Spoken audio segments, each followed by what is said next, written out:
अवधूत चिंतन श्री गुरुदेव दत्त. श्री स्वामी समर्थ. तुमच्या घरातले सगळे दोष निघून जावेत. घरामध्ये सकारात्मक वातावरण व्हावं.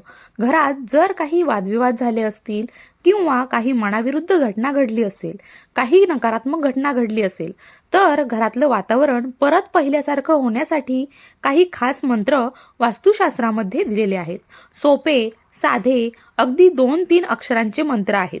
या मंत्रांपैकी कुठलाही एक मंत्र जर तुम्ही तुमच्या घरामध्ये म्हटलात तर सगळे वास्तुदोष नष्ट होतात, वास्तू शुद्ध होते, घरातलं वातावरण पवित्र होतं, नकारात्मकता निघून जाते. हा अगदी साधा सोपा उपाय आहे.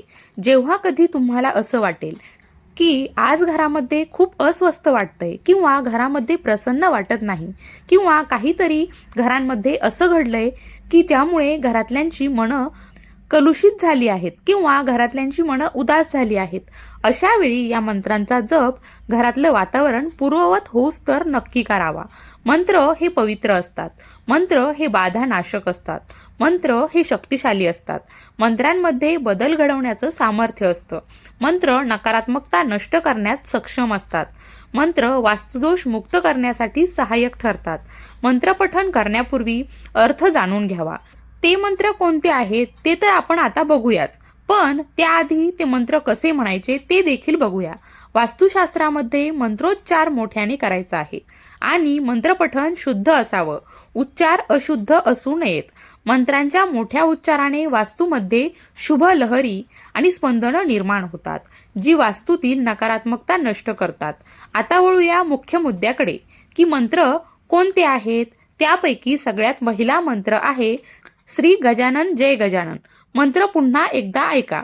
श्री गजानन जय गजानन. हा मंत्र रोज किमान 21 वेळा आपल्या राहत्या घरामध्ये मोठ्याने म्हणावा. या मंत्राने काय होतं तर या मंत्राने वास्तुशुद्धी होते. म्हणायला अगदी सोपा, साधा आहे. उच्चाराला सुद्धा अवघड नाही. गणपती बाप्पाचा मंत्र आहे. रोज 21 वेळा तुमच्या घरामध्ये म्हणायचा आहे. जेव्हा केव्हा तुमच्या घरातील वातावरण खराब झालं असं वाटेल तेव्हा म्हणा. मोठ्याने म्हणायचं आहे. या मंत्रामुळे घराचं शुद्धीकरण होतं असं म्हटलं जातं. त्यानंतरचा पुढचा मंत्र आहे खास स्वयंपाकघरासाठी. आपल्या स्वयंपाकघरामध्ये जर काही वास्तुदोष असेल तर अन्नपूर्णा मातेचा हा एक मंत्र आहे. ओम अन्नपूर्णा देवताय नमः. मंत्र पुन्हा एकदा ऐका. ओम अन्नपूर्णा देवताय नमः. हा मंत्र आपल्या घरातील स्वयंपाकघरामध्ये हळदी कुंकवाने मोठ्या अक्षरात भिंतीवर लिहावा किंवा हा मंत्र तुम्ही स्वयंपाकघरातल्या कुठल्याही भिंतीवर लावू शकता. हा मंत्र रोज 31 वेळा घरातल्या कर्त्या स्त्रीने पठण करावा. जिचं स्वयंपाकघरामध्ये सतत काम असतं त्या स्त्रीने हा मंत्र 31 वेळा पठण करायचा आहे. आपल्या किचनमध्ये असलेली दूषितता नष्ट होते, अन्नधान्याची वृद्धी होते आणि घरामध्ये समृद्धी येते. मंत्र अतिशय साधा, सोपा आहे. हा मंत्र तुम्ही रोज सकाळी उठल्यानंतर, अंघोळ केल्यानंतर, जेव्हा तुम्ही स्वयंपाकघरामध्ये जाऊन स्वयंपाक करायला सुरुवात करत असाल त्याआधी 31 वेळा म्हणून मगच स्वयंपाक करायला सुरुवात करा. त्यामुळे घरातलं वातावरण प्रसन्न होतं. जे अन्न तुम्ही शिजवणार आहात त्या अन्नाचा लाभ घरातल्यांना होतो आणि आरोग्याची प्राप्ती होते. आता पुढचा मंत्र जो आहे तो सगळ्यांना माहिती आहे. साधा, सोपा मंत्र आहे.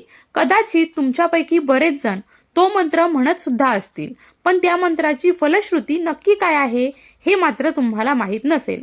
तो मंत्र असा आहे. सर्व मंगल मांगल्ये शिवे सर्वार्थ साधिके शरण्ये त्र्यंबके गौरी नारायणी नमोस्तुते. हा मंत्र रोज 11 वेळा घरामध्ये म्हटला गेला पाहिजे. या मंत्राच्या नित्यपठणाने घरातील सुख, शांती, सौख्य येतं. घरातल्यांना कर्त्या स्त्रीने हा मंत्र पठण केला तर अधिक फळ त्याची मिळतात. पण तसं घरातले पुरुष देखील हा मंत्र म्हणू शकतात. कुणीही म्हणावा असा हा मंत्र आहे, पण अत्यंत परिणामकारक मंत्र आहे. त्यानंतर पुढचे 3 मंत्र अतिशय महत्त्वाचे आहेत. त्यापैकी पहिला मंत्र म्हणजे ओम नमो कुलदेवताय नमः. हा कुलदेवतेचा मंत्र आहे. पुढचा मंत्र म्हणजे ओम नमो वास्तुदेवताय समनमः. हा वास्तुदेवतेचा मंत्र आहे.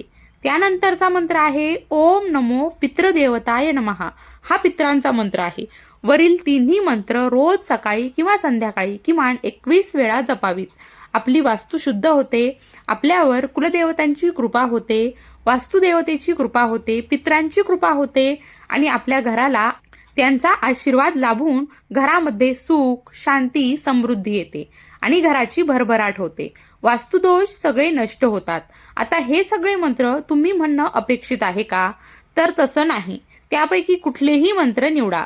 कुठलाही एक मंत्र निवडला तरी चालेल, पण नित्य नियमाने तो तुमच्या घरात म्हटला गेला पाहिजे. बरं, संख्या पण खूप महत्त्वाची आहे. खूप मोठी दिली नाही.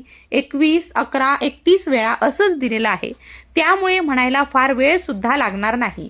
पण या मंत्रांची घराची शुद्धी नक्कीच होईल. घरामध्ये नकारात्मकता जी आहे ती निघून जाईल. तर हे मंत्र घरामध्ये म्हणायला काहीच हरकत नाही बरं. मंत्र जप नेहमी मनात करावा असं म्हणतात. पण मग हे मंत्र मोठ्याने म्हणायला का सांगितलेत? तर या मंत्रामधल्या ध्वनी उच्चारणामुळे निर्माण होणाऱ्या लहरी या अतिशय महत्त्वाच्या असतात, ज्या वास्तूमधील बाधा दूर करण्यास सहाय्य ठरतात. जपमाळेने मंत्र जप करणं केव्हाही उत्तम, पण असे काही मंत्र आहेत जे खास असतात, ते मोठ्याने म्हणायला सांगितले जातात. ते त्याची स्पंदनं वास्तूमध्ये निर्माण व्हावीत त्यासाठी. वास्तुशास्त्रात असे अनेक मंत्र सांगितलेले आहेत. हे मंत्र आपल्या वास्तूमध्ये नियमित स्वरूपात पठण केल्यास वास्तूमध्ये स्पंदनं निर्माण होतात, जी आपल्या घरातील वातावरण विधायक करतात, सकारात्मक करतात आणि म्हणून वास्तूमध्ये रोज मंत्र घोष होणं अतिशय महत्त्वाचं असतं. वास्तूसाठी सांगितलेली मंत्र, हे मंत्र तुम्ही ऐकलेत, साधे सोपे आहेत. मंत्र म्हणायला कठीण नाहीत. उच्चारणासाठी सुद्धा अतिशय सहज आणि सुलभ आहेत. तेच मंत्र नियमित पठण करावेत.